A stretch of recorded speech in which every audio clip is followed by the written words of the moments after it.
Welcome back, everybody. It's Zach here, bringing you guys another fantasy football video. I'll be going through the final 8 games of the week, just going over, what players I'd be looking to start and sit across every single matchup this week. I covered the first 8 games in part 1 of this video series, so make sure you guys check that one out if I don't cover the game you're looking for here. We had a really fun Thursday night football game. Really ended up being a high-scoring game. Really fun action there. We had a lot of surprising fantasy performances. I know a lot of people probably had Gus Edwards or Javonte Williams on their benches, and they ended up actually putting together pretty solid games.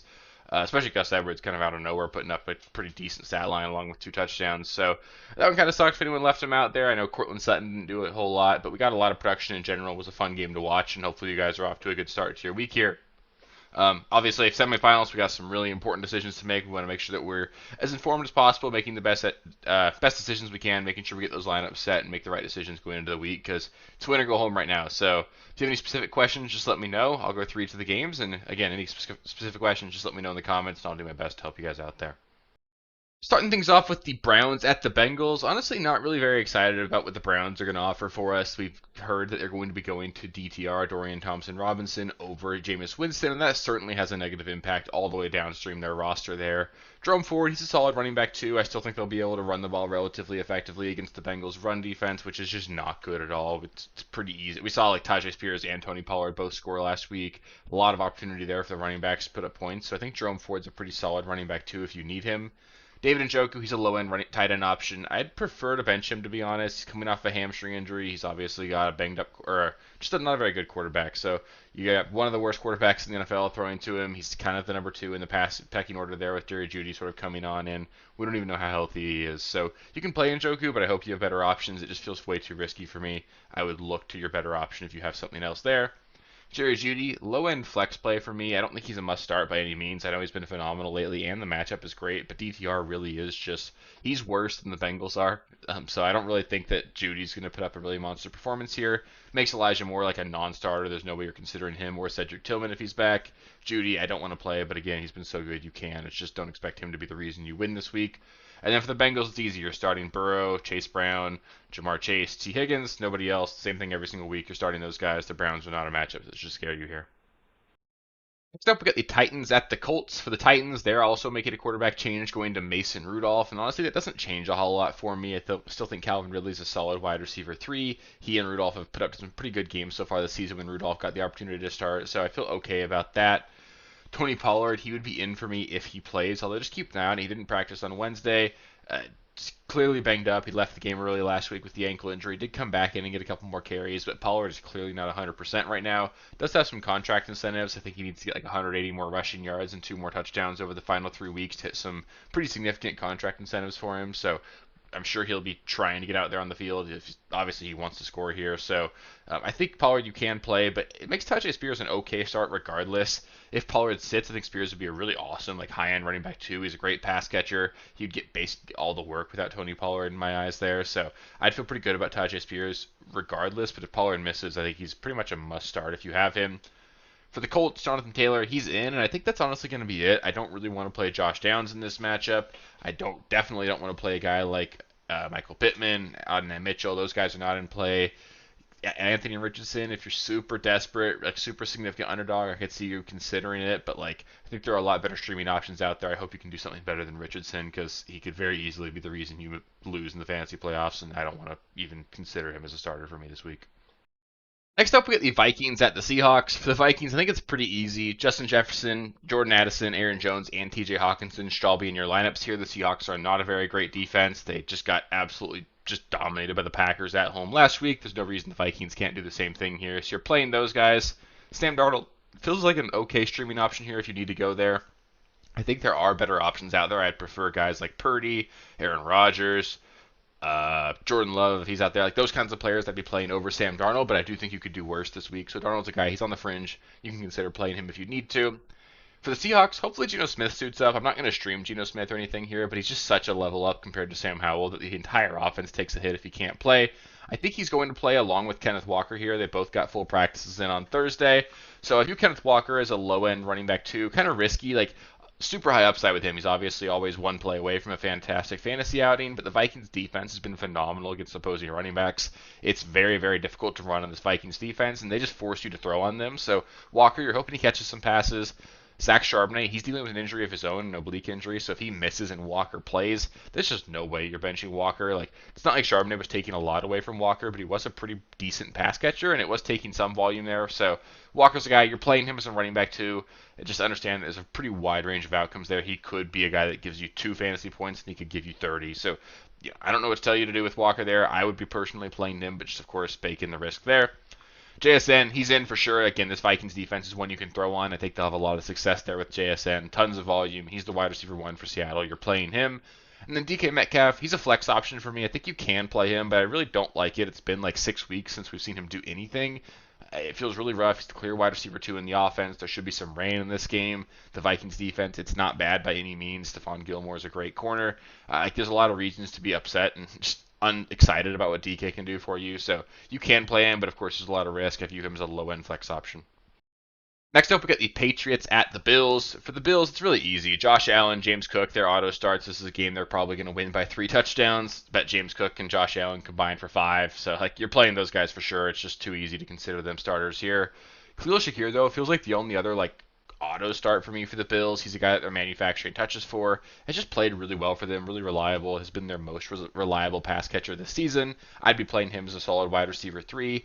And I'm kind of okay benching everyone else for Buffalo. The issue with that is just like there's going to be a lot of production from this offense, but I just don't know what to tell you it's going to come from. Dalton Kincaid has been in and out of productivity all season. You've got Amari Cooper, who went from 14 targets to goosing you guys last week. Keon Coleman, he came in, had like one big play, and that was it last week. You've got Ty Johnson catching passes out of the backfield. Ray Davis. There are going to be some players that come through with fantasy production here, but I can't honestly tell you which ones of those guys it's going to come from. So outside of Josh Allen, James Cook, and Khalil Shakir, it feels like you're just sort of throwing a dart. I think it's okay to consider that with guys like Amari Cooper, Dalton Kincaid, Keon Coleman if you need to, but they're by no means must starts, and I think I'm preferring benching those guys if I can. For the Patriots, it's okay if you want to bench all of those guys as well. This is a really tough matchup. It's going to be super cold here. I think we're looking at about 15 degrees in this game, so nobody's going to be having a lot of fun playing football in this weather. So keep an eye on that. Like it should be pretty clean weather, like should be sunny and everything, but 15 degrees, that's cold. It's going to suck playing there for them. Ramondre Stevenson, he's a low-end running back too for me. You kind of need a touchdown for that to come through. We're seeing Antonio Gibson be more involved than you'd like. Ramondre can still catch passes. This is going to be a game the Patriots will be playing from behind in, so you could certainly see some PPR volume there, but it just hasn't been fantastic, so you don't need to play Ramondre, but he's also certainly an option. Hunter Henry would be the only other player I would even consider, and that's just because the tight end position sucks. But I really hope you have a better option there. Again, this Bills defense is not bad. Hunter Henry isn't by any means a phenomenal player right now, and again, the weather's going to suck, so I think I'd prefer to bench him if I could.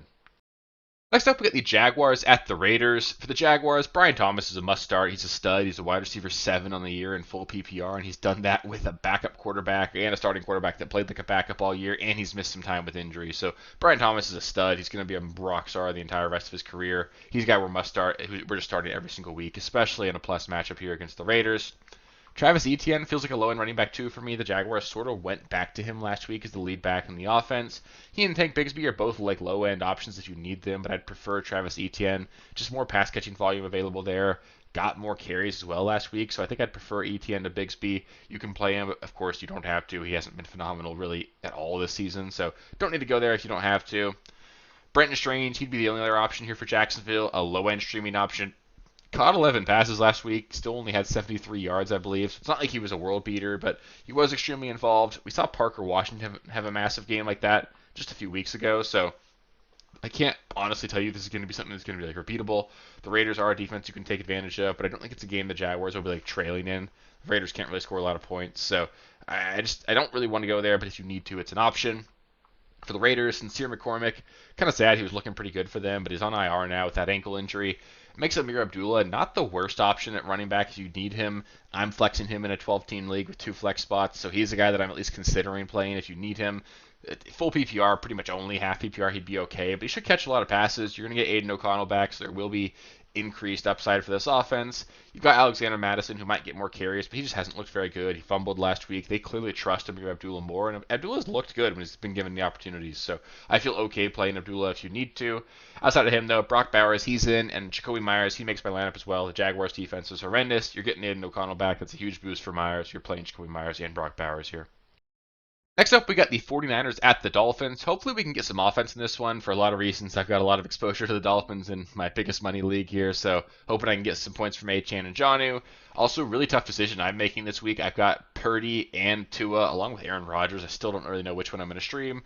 As it stands right now, I'm leaning towards starting Brock Purdy here just because the weather and that, again, the temperature and that Jets Rams game going to be cold, so we might not get quite the fireworks that we're hoping for there. And again, I think Purdy can bounce back against this Dolphins defense. But regardless, Jawan Jennings, George Kittle, they're in for us for the Niners here.